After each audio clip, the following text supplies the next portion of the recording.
আসসালামু আলাইকুম ওয়া রাহমাতুল্লাহি ওয়া বারাকাতুহু। প্রিয় শিক্ষার্থীরা, কাছে দূরে যে যেখানে দেখছো সবাইকে স্বাগত জানাচ্ছি আমাদের আজকের ক্লাসে। ছেলেমেয়েরা, আজকে আমরা আলোচনা করছি ব্যবসা উদ্যোগের একটা গুরুত্বপূর্ণ অধ্যায়, সেটা হচ্ছে মালিকানার ভিত্তিতে ব্যবসা সংগঠন। ছেলেমেয়েরা, মালিকানার ভিত্তিতে ব্যবসা সংগঠন 5 প্রকার। কয় প্রকার? 5 প্রকার। মালিকানার ভিত্তিতে ব্যবসা সংগঠন কয় প্রকার? 5 প্রকার। প্রথমে এক মালিকানা, প্রথমে অংশীদারি, যৌথ মূলধনী, সমবায়, রাষ্ট্রীয় ব্যবসা সংগঠন।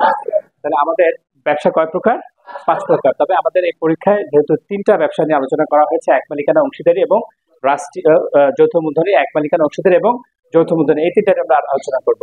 ছেলেমেয়েরা, পৃথিবীর সবচেয়ে প্রাচীন, জনপ্রিয়, সহজে গঠন করা যায় এবং সারা বিশ্বের সবচেয়ে সংখ্যা বেশি এমন ব্যবসা হচ্ছে এক মালিকানা। কি মালিকানা বলো? হচ্ছে পৃথিবীর সবচেয়ে প্রাচীন এবং জনপ্রিয় ব্যবসা। এক মালিকানা হচ্ছে পৃথিবীর সবচেয়ে প্রাচীন এবং জনপ্রিয় ব্যবসা। এক মালিকানা শব্দটা শুনে বোঝা যাচ্ছে মালিক কয়জন? একজন, যিনি এর মুনাফা ভোগ করবেন এবং ক্ষতি হলে তিনি এটা ভোগ করবেন। ক্লিয়ার? তাহলে পৃথিবীতে সবচেয়ে সহজে ব্যবসা গঠন করা যায় কোনটা? এক মালিকানা। এক মালিকানা ব্যবসার প্রধান উদ্দেশ্য মুনাফা অর্জন।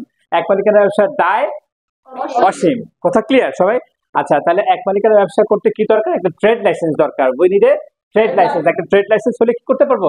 আমরা এক মালিকানা ব্যবসা শুরু করতে পারবো। ফর এক্সাম্পল, আমিনুল এরকম একটা এক মালিকানা ব্যবসা শুরু করেছে এবং আমিনুল এই ব্যবসাটা দাঁড় করানোর পর 2 লক্ষ টাকা ব্যবসা শুরু করার পর ওই প্রফিট 10 লক্ষ টাকা চলে গেছে। কয় লক্ষ?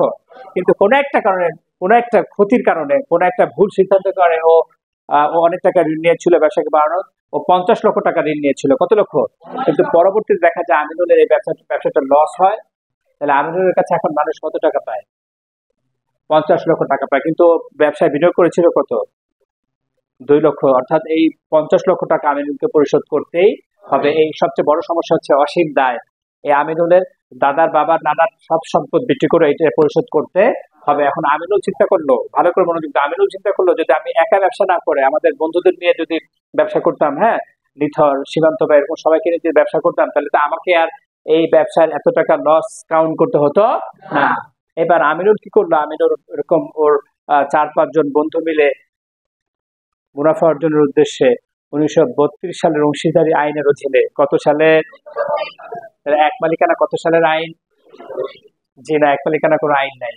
এটার আইন হচ্ছে ট্রেড লাইসেন্স। এক মালিকানা কত সালের আইন? আইন নাই। এক মালিকানা ব্যবসায় মালিক কয়জন?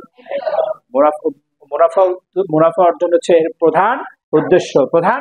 এক মালিকানা ব্যবসার দায় সীমিত নাকি অসীম? অসীম। এই এক মালিকানা ব্যবসার সমস্যা থেকেই উদ্ভব হয়েছে, চিন্তা ভাবনা করে বের করা হয়েছে অংশীদারি। অংশীদারি ব্যবসায় কত সালের আইন অনুসারে? অংশীদারি ব্যবসায় মুনাফা অর্জনের উদ্দেশ্যে 2 বা ততোধিক ব্যক্তি যখন চুক্তিবদ্ধ হয়ে কোনো ব্যবসা গঠন করে তাকে অংশীদারি ব্যবসা বলে। অংশীদারি ব্যবসার মূল ভিত্তি চুক্তি। বলো, অংশীদারি ব্যবসার মূল ভিত্তি চুক্তি। চুক্তি কয় প্রকার হতে পারে? বলো, মৌখিক, লিখিত, নিবন্ধিত। চুক্তি কয় প্রকার হতে পারে? বলো।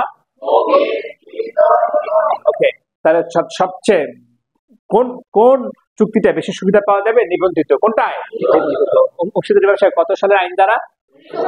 অংশীদারি ব্যবসার মূল উদ্দেশ্য মুনাফা অর্জন। অংশীদারি ব্যবসার মূল উদ্দেশ্য মুনাফা অর্জন। অংশীদারি ব্যবসার দায় অসীম। আমিনুল সর্বনিম্ন 2 জন এবং সর্বোচ্চ 20 জন নিয়ে এই ব্যবসাটা গঠন করতে পারবে। তবে আমিনুল যদি চায় যে না, আমিনুল অংশীদারি ব্যবসা করবে, তবে ব্যাংকিং, তবে সর্বনিম্ন 2 জন আর সর্বোচ্চ 10 জন। সর্বনিম্ন 2 জন, সর্বোচ্চ 10 জন। এভাবে আমিনুল, নিথর, সীমান্ত, তারিফ, নাহিয়ান এবং নিশান ব্যবসা করতে করতে ওরা একজন 5 লক্ষ টাকা ব্যবসা দিয়েছিল। কিন্তু এরকম করোনার মতো একটা মহামারী এসে ওদের ব্যবসা লস হয়ে গেল। ওদের কাছে মানুষ এখন প্রায় 1 কোটি টাকা পায়। যেহেতু অংশীদারি ব্যবসার দায় অসীম, সেহেতু নিশা, নাহিয়ান, আমিনুল সহ সবাইকে এই টাকাটা পরিশোধ করতে হবে। এবং তোমরা সবাই যারা এই ব্যবসার সাথে সম্পৃক্ত ছিল, তোমরা এখন চিন্তা করলে যে এমন একটা ব্যবসা যদি করা যেত। কত মিনিট চলছে? 4 মিনিট। এমন একটা ব্যবসা যদি করা যেত যে ব্যবসার দায় সীমিত, এরকম একটা তথ্য জানার জন্য তোমরা একজন আইনজীবীর কাছে গিয়েছো, যিনি ব্যবসা সংক্রান্ত আইন সম্পর্কে ধারণা অভিজ্ঞ।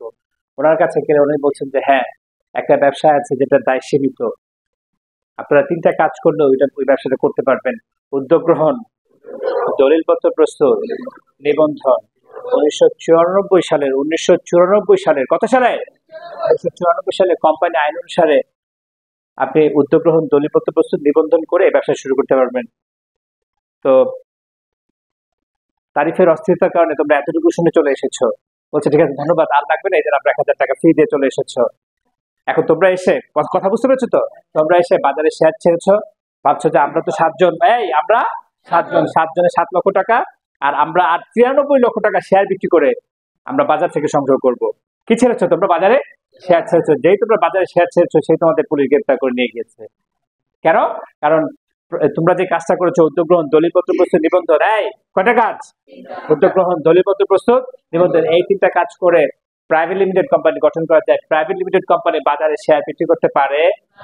বাজারে শেয়ার বিক্রি করতে হলে কি করতে হবে? পাবলিক লিমিটেড কোম্পানি হতে হবে। কি হতে হবে? পাবলিক লিমিটেড কোম্পানি হতে হলে 4টা কাজ করতে হবে। কয়টা? উদ্যোগ গ্রহণ, দলিলপত্র প্রস্তুত, নিবন্ধন। তাহলে তোমরা কি করতে পারবে? বাজারে শেয়ার বিক্রি করতে পারবে। অংশীদারি ব্যবসায়, যৌথ বন্ধনের ব্যবসায় 2 প্রকার। কয় প্রকার? একটা প্রাইভেট লিমিটেড কোম্পানি, একটা এর সর্বনিম্ন সদস্য সংখ্যা 2 জন সর্বনিম্ন, আর সর্বোচ্চ 50 জন সর্বোচ্চ।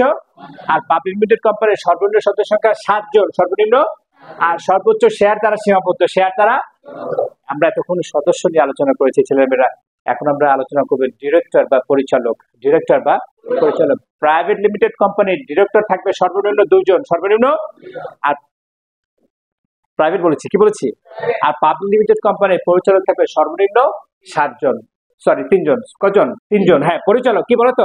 সদস্য সংখ্যা না। প্রাইভেটের পরিচালক কজন? প্রাইভেটের পরিচালক 2 জন, প্রাইভেটের পরিচালক, আর পাবলিকের পরিচালক 3 জন।